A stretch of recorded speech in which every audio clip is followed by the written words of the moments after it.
Bonjour et bienvenue dans cette nouvelle vidéo. Après 3 traversées de frontières, comme vous avez pu le voir dans le dernier épisode, on est finalement rendu au Costa Rica.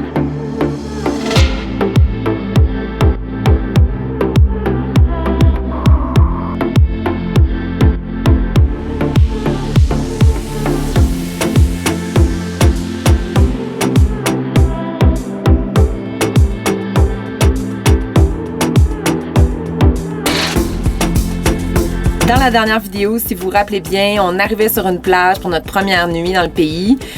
Donc, on s'est installé pour la nuit et malheureusement, même si l'endroit était très calme au début, on a eu le droit à des visiteurs nocturnes, des jeunes dans le fond qui sont venus s'installer directement à côté de notre campeur pour mettre de la musique, parler, boire, faire la fête une bonne partie de la nuit.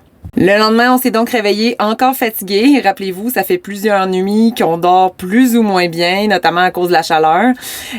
Donc, on s'est dirigé vers un autre endroit en banlieue de la ville de Liberia où on devait aller récupérer notre drone. On a donc décidé d'aller choisir un endroit un peu plus calme près de des cascades où on espérait que personne allait venir nous déranger et qu'on allait enfin pouvoir se reposer un peu. On arrive sur place et l'endroit est parfait. On se trouve un petit trou entre des arbres. On est près d'une rivière.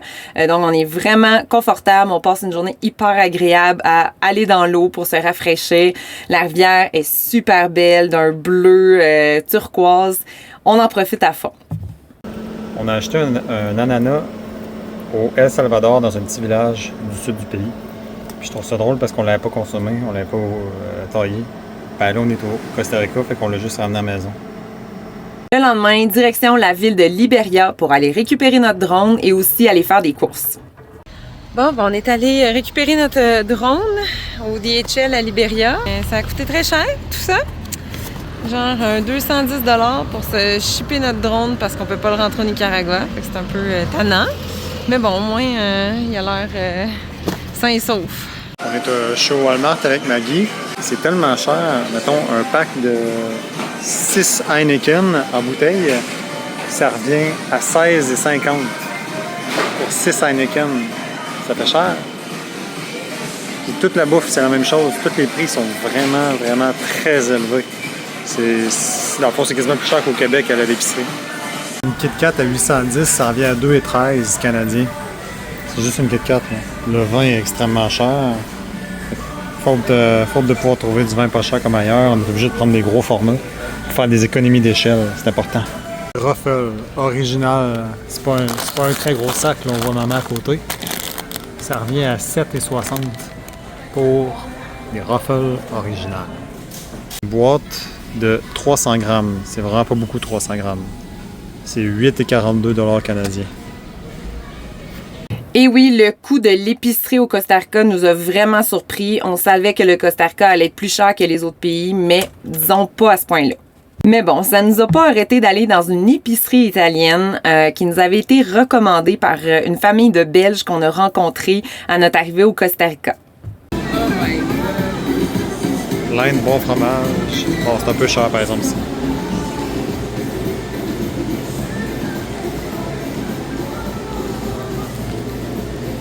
Des raviolis aux langoustes, 23 730, c'est genre 60 $ canadiens pour un pack de raviolis. Bon, c'est pas donné, mais c'est pas trop cher. Donc on peut acheter quand même des lentilles, des petites lentilles à 2 piastres. Les gros pots Nutella, ils sont à 15 piastres. On a acheté du pesto, hein. Pesto à 4 piastres, c'est une nouvelle. Ouais, le vin, ça c'est notre talon d'Achille, là. Mais le vin, il est à environ, mettons, 10 piastres la bouteille. Puis l'huile d'olive, ben là, j'ai pas d'huile d'olive pression à froid, machin, que moi j'aime bien gros, mais c'est de l'huile d'olive mélangée européenne. Là. On va vivre avec ça, même si c'est terrible, on va vivre avec ça. Donc, avec le frigo plein, on s'est dirigé vers notre prochaine destination sur notre itinéraire, la belle région de Monteverde. Ben, c'est ça. Oh, bonjour, toi. Bonsoir, plutôt. Buenas noches. Oh, il y en a d'autres ici. Bonjour, mesdames. Tranquille. J'espère que vous faites du bon fromage. On avait bien hâte de se retrouver à Monteverde parce que la région est au minimum à 1300 mètres d'altitude, donc un peu plus fraîche que tout ce qu'on avait connu en fait depuis le volcan Santa Ana au El Salvador. On est donc arrivé à notre camping où déjà le calme de l'endroit nous a séduits. On a enfin eu une bonne nuit au frais, dans le vent, c'était merveilleux. On a pris notre temps le lendemain, on s'est fait un bon déjeuner. Oh, ça va être bon. On fait des belles assiettes. Ça, c'est du chocolat du Guatemala. Benoît, mon papa, il aimerait ça, des bonnes friolaises.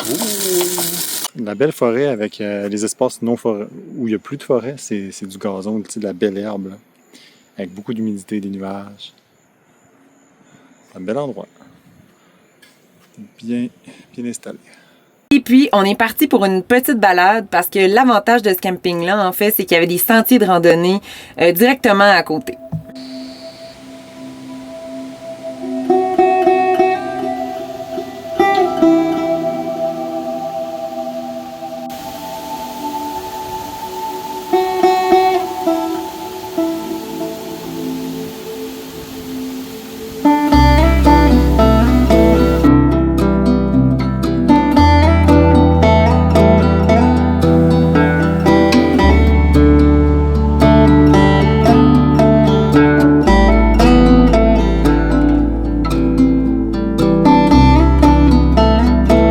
L'avantage de ce camping-là, c'était aussi son offre d'activités. On voulait aller faire notamment un tour nocturne pour aller observer des animaux. Et puis en même temps, on nous offrait dans l'espèce de package de la soirée d'aller monter dans un arbre. Bon, c'était pas l'activité qui nous intéressait nécessairement le plus. Nous, on était là pour voir des animaux. Mais finalement, le highlight de notre soirée a vraiment été cette activité. Donc, monter dans un arbre, monter plus précisément dans un ficus. On a appris que les ficus, souvent, qu'est-ce qu'ils font? Ben, c'est un arbre qui pousse par-dessus un autre, donc qui vient comme le parasiter. L'arbre sur lequel il pousse souvent meurt et dans le fond, le ficus reste et ça fait une coquille dans laquelle, au final, dans le milieu, il y a juste rien parce qu'il y avait un arbre là auparavant. Et l'activité, c'est ça, c'est une montée à l'intérieur du ficus. C'est tellement beau, là. L'intérieur, c'est toutes des branches. C'est vraiment magnifique. Ouais. Pas fait, hein? C'est tout petit, le trou. On est au-dessus de la forêt. C'est complètement dingo. C'est tellement beau, là. On voit le Pacifique là-bas. Très petit, on voit le Pacifique. Comme vous pouvez le voir, la vue au sommet est magnifique. On se retrouve au-dessus de la canopée étant donné que le ficus est vraiment très, très haut. On voit jusqu'à l'océan Pacifique. En plus, on a le droit à un magnifique coucher de soleil. Vraiment un coup de cœur d'activité qu'on a fait depuis le début de notre voyage. Hugues était heureux comme un enfant. C'est un truc de fou parce qu'il faut que je rentre dans le petit trou qui est là. Je me faufile puis je rentre à l'intérieur de l'arbre. Un truc de fou. Je suis rentré dans le petit trou. C'est miniature. C'est un petit trou vraiment petit. Mais c'est cool, il y a de l'éclairage en dedans, c'est tellement beau. J'ai pas vu souvent des choses belles de même. Regardez ça. Wow, c'est le tronc d'un arbre. Je suis passé dans le petit trou qui est là. Ça, c'est ma main. Ah, c'est cool, là, pareil. Tout est vraiment solide, là. Le bois, là, ça, c'est du bois, là. C'est tellement... C'est petit, là, mais je tire, là, ça a l'air vraiment solide. Tout est archi solide. Ça peut bien être un arbre qui est encore debout avec les vents qui est ici, les vents de foudingue dans la tête d'ouragan, là. Il tient encore. Ah, c'est génial, j'aime bien trop ça, je suis trop content. C'est un pas de fou.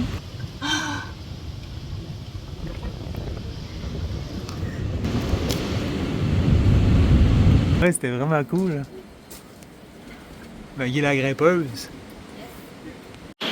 Fait que nous, on est monté là-dedans. C'était vraiment cool. Honnêtement, là, j'ai jamais vu une activité comme ça nulle part dans le monde. T'sais, des fois, il y a des choses que tu dis, OK, ouais, j'ai déjà vu ça ailleurs. Jamais. Vraiment très original, très chouette. C'est le fun d'escalader l'intérieur d'un arbre. Ensuite, il était temps d'aller faire la fameuse marche nocturne. On a commencé en voyant des scorpions qu'on peut juste voir grâce à une lumière UV. On a appris aussi que les scorpions se cachaient majoritairement dans des vieilles souches d'arbres. Donc, disons qu'on osait moins s'asseoir sur des bûches après. Ensuite, on a eu la chance de voir une tarentule qui était dans sa petite tanière. On a aussi vu une autre tarentule, mais celle-ci avait été attaquée par un champignon qui s'appelle le cordyceps. Le cordyceps, peut-être qu'il y a des fans de la série The Last of Us entre vous. C'est un champignon qui existe vraiment. Bon, il s'attaque pas aux humains, il s'attaque surtout aux insectes, notamment aux fourmis, aux araignées. Et cette araignée-là, en fait, avait été attaquée par le champignon. Ensuite, on a eu la chance de voir un toucan. Un toucan qui dormait, donc qui était pas très actif. Mais on a appris plein de choses sur le toucan, notamment que c'était pas un oiseau si gentil que ça. Souvent, il peut manger des lézards. Il peut s'attaquer aussi au nid de d'autres oiseaux pour aller voler leurs œufs. Donc, on est loin du Sam le toucan sur les boîtes de Fruit Loops. On a vraiment passé un beau séjour dans la région de Monteverde. On le recommande fortement. Une région avec plein d'activités. C'est magnifique. C'est frais aussi. Le climat est hyper agréable. On a repris la route le lendemain, direction le volcan Poás. Dans cette région-là, il n'y avait pas énormément de camping établi. En fait, ce qu'on a trouvé comme astuce, c'est que plusieurs restaurants qui ont des très grands stationnements, des terrains, accueillent les voyageurs. Donc, il est possible d'aller camper sur leur terrain en échange d'aller manger un repas. On va aller voir si on pourrait pas camper ici, parce que c'est un bien bel endroit. Il paraît que si on mange au restaurant, on peut camper gratuitement. Parce qu'on est en haut des nuages, encore une fois. On aime bien ça. Il fait 16 degrés. C'est tellement merveilleux. J'adore ça. Donc, on va aller voir ça. Le petit restaurant en question. Ça, c'est une poutine costaricaine. Il y a du fromage, des patates frites, pain de tomates, de la coriandre, du ketchup, de la moutarde. Il y a vraiment un gros paquet de trucs. Bon, ça risque d'être bon.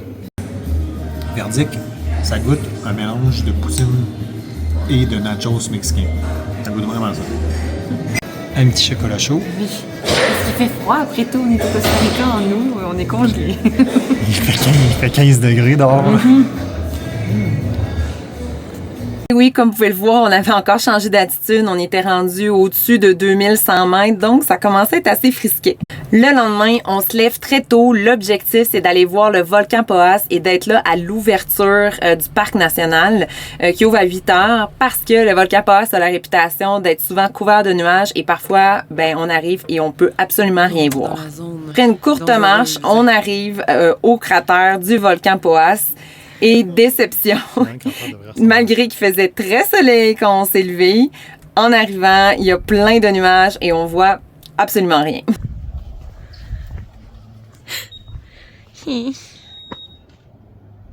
Normalement, c'est cette magnifique vue qu'on aurait dû voir, mais là, on n'est pas chanceux, on voit absolument rien, malgré le fait qu'on a attendu de longues minutes.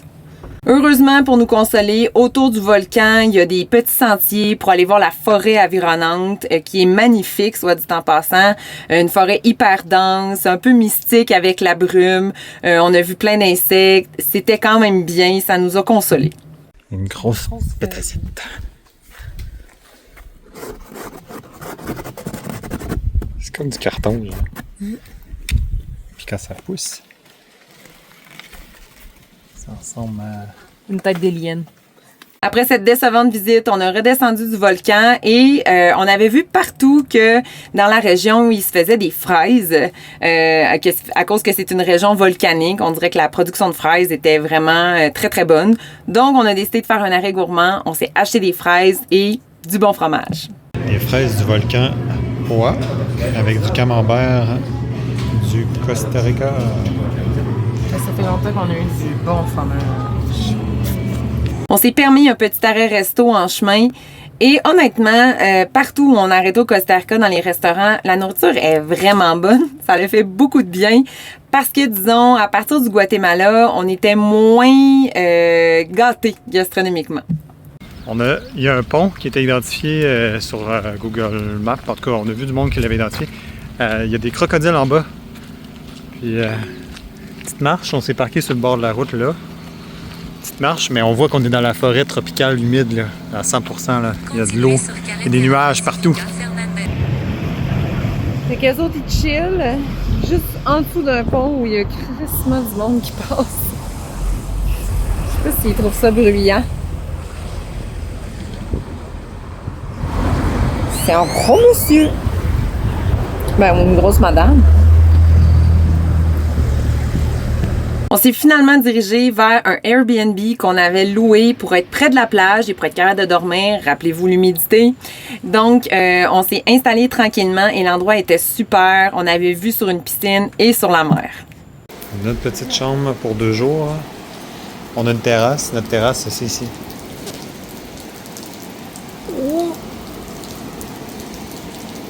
C'est pas mal pareil. La piscine, bon, elle est mouillée, là, mais la piscine, la mer, puis dans le parking, il y a un cheval, qui est très gentil d'ailleurs. Ben, en fait, il est juste beau. Le cheval, il est très beau. Pas très gros, puis il y a juste une patte avec du blanc dessus. On dirait que c'est mis la patte dans un pot de peinture. De notre chambre, on était hyper chanceux. Le matin, on pouvait voir des envolées de haras qui allaient se poser dans les arbres environnants. Il y en avait des dizaines. C'était vraiment incroyable. J'ai pu faire des vidéos. Il était magnifique. Des gros groupes qui se nourrissent dans les arbres. C'est vraiment impressionnant de voir ça. Puis surtout, je me sentais très chanceuse parce que la première fois que j'étais allée au Costa Rica, il y a une dizaine d'années, j'étais au Costa Rica pendant 2 semaines et j'avais vu aucun haras. Et là, il y en avait des dizaines devant moi.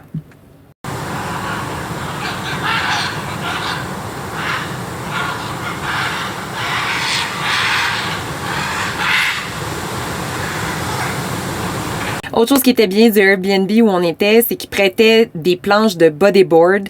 Du bodyboard, ben c'est du surf pour les pauvres et les nuls.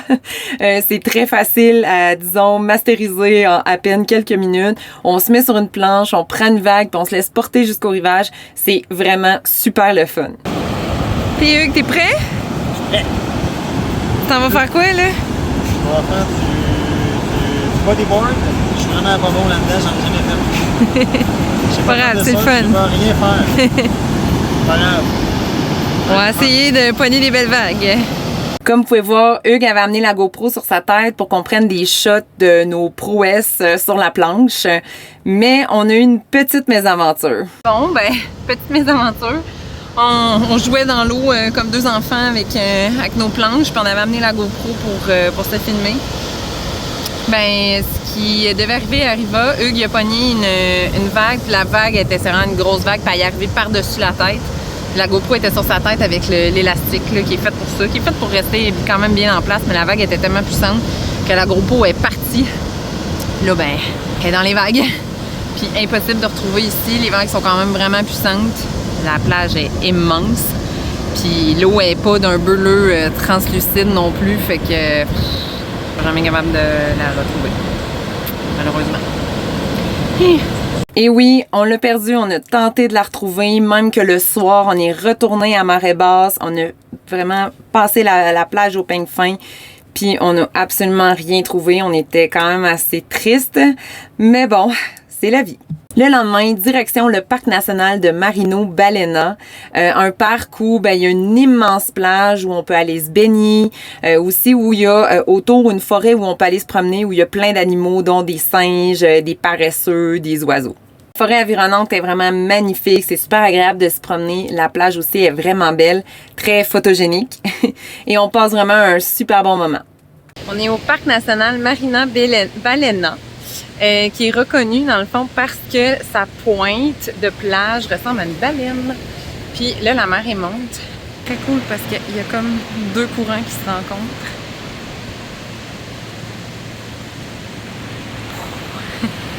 Après quelques jours à la mer, à se reposer, on décide de retourner en altitude pour refuir la chaleur et on décide d'aller dans le point le plus haut du pays, le parc national Los Quetzales. En chemin, on fait un arrêt dans un lodge qui a l'air vraiment magnifique. On se dit qu'on pourrait peut-être aller prendre un café, puis aussi leur demander si on pourrait pas camper sur leur terrain.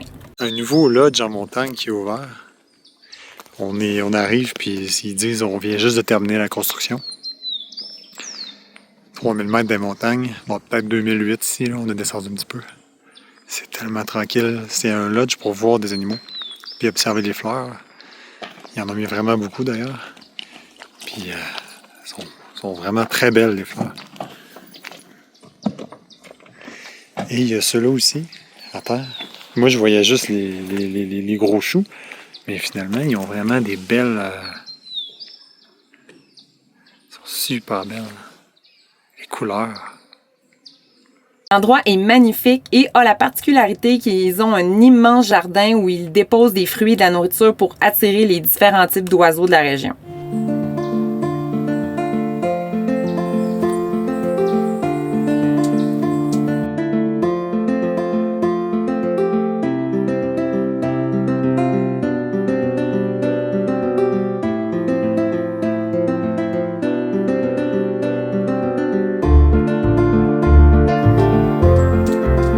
On décide d'aller à leur restaurant, prendre une petite bouchée et on a une magnifique surprise.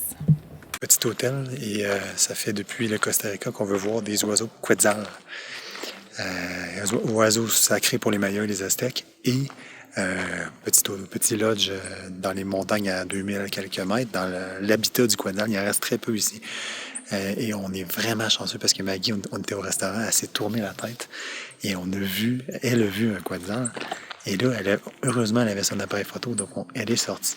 Elle a pris des photos, puis c'en est un. Donc on est très chanceux, c'est très rare. Ça grouille dans l'arbre à côté. Oui, rappelez-vous du fameux quetzal dont je parlais dans nos épisodes sur le Guatemala. Donc, l'animal emblème du Guatemala, qui est un oiseau très, très rare, très difficile à observer. En fait, il est juste observable à partir de 2200 mètres d'altitude. Puis aussi, disons qu'il est vert sur vert, donc pas évident de le voir. Mais attablé au restaurant, j'ai la chance de le voir passer. Et j'avais mon appareil photo avec moi, donc je me suis dépêchée à sortir et à aller prendre quelques clichés. Le lodge où on était, c'était un magnifique endroit, mais il nous chargeait quand même 20$ US pour stationner pour la nuit. On avait déjà payé quand même pas mal de sous pour nos hébergements précédents, donc on a essayé de se trouver un spot gratuit pour la nuit. On a réussi à se trouver un endroit qui était quand même assez caché, éloigné de la route, mais qui était plus en altitude et dans la brume. 3400 mètres, c'est juste les nuages du Pacifique qui s'en viennent ici. En haut de la montagne. On s'est trouvé un petit spot où dormir. Ça devrait être correct. Il fait 9 degrés. J'ai la chair de poule, je suis en short. Je suis en short. Puis c'est soufflant, hein? Après une nuit à 3400 mètres d'altitude et, disons, 7 ou 8 degrés, on a décidé de redescendre un peu plus bas en altitude, histoire de retrouver un petit peu de confort. Il fait tellement fret, il faut que je mette ma tuque. 9 degrés ou en tout cas 8, je sais pas. Prendre sa douche là, dehors à 8 quand tu es habitué à ce qu'il fasse 40 là, avec l'humidité, c'est violent. C'est de 10 degrés Celsius à 24. Là, on est à l'épicerie pour remonter en montagne, mais dans un endroit il va être à plus de 2000 mètres. Ça va être plus facile, mais on est complètement mongol de tout le temps faire ça. Partir de zéro, se rendre à 3400, descendre, remonter, descendre, ça fait sur le ventre, je dis le ventre, mais ça fait des bouts, on se sent bizarre, puis ça donne mal à la tête aussi. Faire ça, là, des changements de pression, là, puis l'oxygène, c'est pas trop pire parce qu'on est juste essoufflé, mais la pression, ça change de quoi. Ensuite, on a décidé d'aller visiter une cloud forest, chose qui est quand même assez populaire au Costa Rica. Une cloud forest, c'est une forêt tropicale, humide, qui se retrouve presque dans une brume quasi permanente. Lui, il a le pompon fatigué. On va y remettre dans le droit chemin. Hop, le pompon. C'est plus beau comme ça, avec les amis. Et nous, on n'a pas juste eu le droit à de la brume, on a eu le droit à de la pluie et beaucoup de pluie. Mais malgré tout, notre marche était magnifique. Vraiment, c'était verdoyant. La forêt était magnifique. On a vu des plantes extraordinaires. Malheureusement, pas beaucoup d'animaux, mais une magnifique marche. On a beaucoup apprécié notre moment.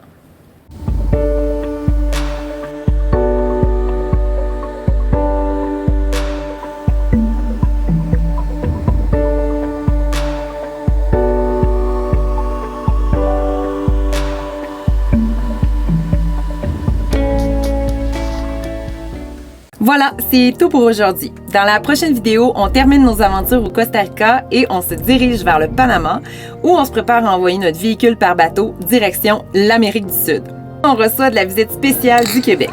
Si vous avez aimé cette vidéo, gênez-vous pas pour nous laisser un j'aime et un commentaire. Merci beaucoup. Bye!